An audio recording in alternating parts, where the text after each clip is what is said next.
Siempre ha sido un misterio el asunto de las sucesiones presidenciales.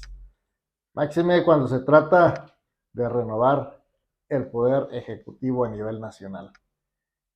Las personas que aspiran a suceder al presidente en turno tienen, desde luego, que ser amigos del presidente en turno. Eso es una regla escrita aquí en China. Algo un poco diferente ocurrió durante el momento de renovar el sexenio de Vicente Fox y Felipe Calderón. Ay, rompieron las reglas, sin embargo, pues se tornó una transición pacífica y a final de cuentas pudiéramos decir que se limaron las perezas. Hoy quiero leer un artículo que encuentro interesante del periódico Excelsior, que habla acerca de ese poder y deseo, la brujería, magia y trampa, especulación e incógnita. En torno a las sucesiones presidenciales en México, históricamente se ha creado toda una industria de pronósticos, mitos y adivinaciones. En todo tiempo y en todo lugar, las elecciones son un tema pletórico de incógnitas, de ahí que se haya creado toda una industria de pronósticos y hasta de adivinaciones. Ya no solo se mide la realidad objetiva en cuanto a la medición de las posibilidades actuales y futuras de cada uno de los aspirantes. Además, se hacen verdaderamente especulaciones contractuales si estos fueran sus contrincantes, si hubiera alianza estrecha o amplia, si la economía, si las reformas, si temblara, si la abuela tuviera ruedas. Vaya, tantas cosas que se toman en cuenta. Pero en algunos lugares y en algunos tiempos la elección no solo es un asunto de incógnitas, sino que además es un juego de misterios, de arcanos y de secretos. Eso le agrega dos ingredientes casi siempre apetitosos y hasta deliciosos, podríamos decir. El primero es que le da amenidad y le pone al alcance a los espectadores. El segundo es el que le da libertad a los grandes electores para jugar a su antojo con sus peones de cada uno de los tableros, o del tablero en general. Las sucesiones presidenciales mexicanas se han realizado en base a dos vectores, que han sido las elecciones y también las elecciones. Antes de hacer algunas inmersiones en los mencionados métodos, debemos reconocer que ambos están llenos de misterio y en eso reside uno de sus mayores sortilegios. Algunas veces ha participado algo parecido a la brujería en sus modalidades de presentimiento, de presagio o de mera corazonada. En otras ocasiones se ha presentado en la forma de magia, bajo las modalidades de ilusionismo, de espejismo o de truco. Por último, se dice que también ha aparecido en el formato de la trampa, en sus múltiples modalidades de irregularidades en el financiamiento, en la propaganda y hasta en el conteo. Pero esos son dosis de misterio, las que han generado rumores, libros y hasta leyendas. Nuestra literatura política y nuestra tradición oral están plagadas de relatos que nos sitúan en un mundo que resulta un ensamble entre lo real y lo ficticio, algo que parece al reino de los brujos, al mundo de los magos o al imperio, ¿sí? Al imperio de los fulleros. Por eso, ya van décadas en que se ha dicho y repetido que las víctimas de Adolfo Ruiz Cortines fue obra de los brujos, que el triunfo de Adolfo López Mateos se lo debe a los magos y que el arribo de Ernesto Zedillo tuvo que ver, pues sí, con la trampa, esa situación que todos en algún momento conocimos. Y la verdad es que todo ello y muchos episodios han sido la consigna de una de las grandes dictaduras de la vida de circunstancias. Quizás por eso José Ortega y Gasset le atribuía tan descomunal importancia, tan solo comparable con la de la esencia misma de las personas. En efecto, cuando proclama que yo soy yo y mi circunstancia, empareja la importancia de historia de quien existe entre el ego y el alter. El hombre es, en buena parte, lo que aporta en su propia configuración, pero el resto de su ensamble está determinado por las circunstancias. En los casos mencionados es patente lo que estamos diciendo. La circunstancia ocupa diversas apariencias, pero siempre está presente en la vida de todos los humanos y siempre dicta su porvenir y su destino.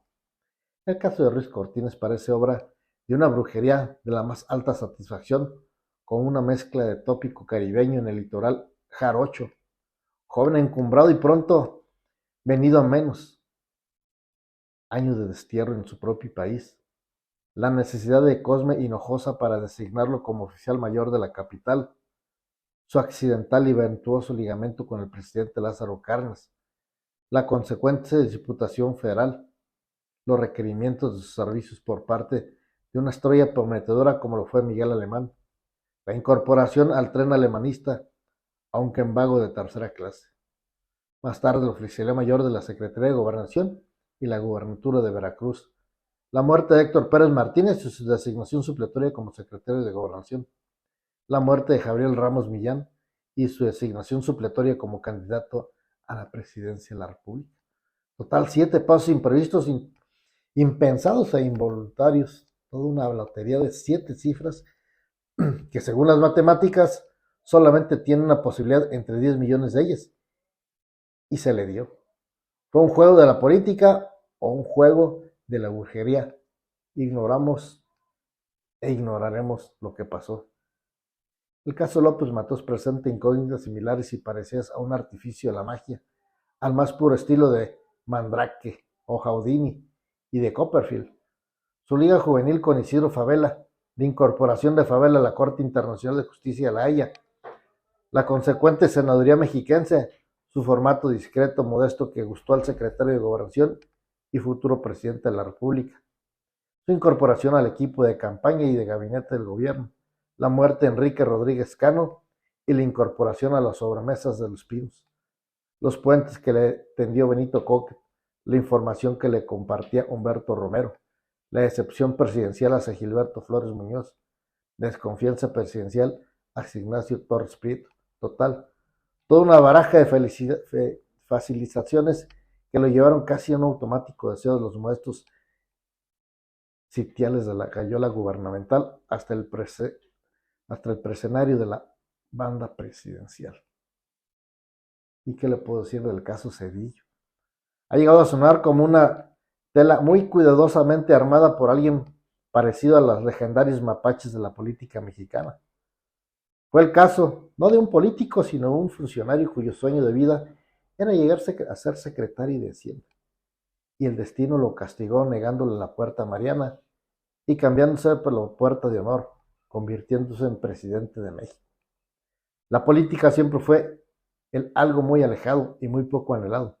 Su incorporación al equipo ministerial de Carlos Salinas, el liderazgo y jefatura intermedia sobre el ejército de José Córdoba, su sumisión ministerial para su manager fuera una posición de gabinete que la Constitución le negaba, la ocupación de la silla de Manuel Bardet cuando le desaparecieron la Secretaría de Programación y Presupuesto, y nuevamente el impulso de Córdoba para engendrárselo a Luis Donaldo Colosio como coordinador de campaña, como si Cedillo hubiera sabido algo de campañas o hubiera sido un amigo de confianza de Colosio.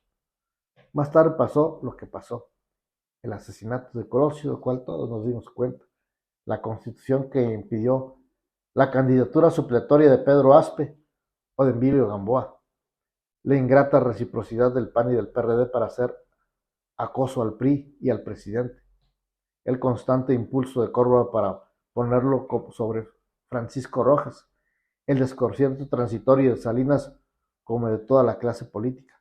Total, sin buscarlo y sin esperarlo, Ernesto Zedillo se convirtió en presidente sin que muchos expertos de la política mexicana aún puedan descifrar las razones y los motivos de esas decisiones. Así cada uno de los que hoy sabemos que nos han gobernado han tenido esa historia. Y como dicen, pareciera que es un juego de lotería de la cual se les van uniendo y finalmente terminan sacándose el premio mayor. O un gran juego de rompecabezas de las cuales se van armando las piezas y al final la última, la decisoria, le toca a quien menos se piensa. Esta es la historia de nuestro México. Este es el famoso llamado dedo del Señor y que hoy por día también a 4 años se acrecenta porque está por llegar, sí, ese momento definitorio de la sucesión. Hoy conocemos a lo que malamente, burlamente se le llaman corcholatas. Pues sí, de una de estas corcholatas habrá de emerger el próximo presidente de la República. No de otros. Los otros partidos solamente pues estarán ahí para engrandecer el izamiento o la llegada del nuevo Tlatuani. Esa oposición que se ha quedado corta y que muchos se creen pudieran ser la salvación de México. Créame, no es nada más absurdo. Entre Marcelo Ebrard, Claudio Sheinbaum y el secretario de Gobernación, escapa en este momento su nombre, habrá de emerger el próximo presidente de la República. Los dos primeros que le digo, con más amplias posibilidades, y el otro, pues, en espera, sí, de estos milagros que tiene la política, de que algo extraño suceda para poder aspirar y relevar en el cargo a Andrés Manuel López Obrador. ¿Sí? Aquí está el juego de la sucesión, el juego de los intereses y el juego, sí, también, ¿por qué no decirlo?, de nuestro país.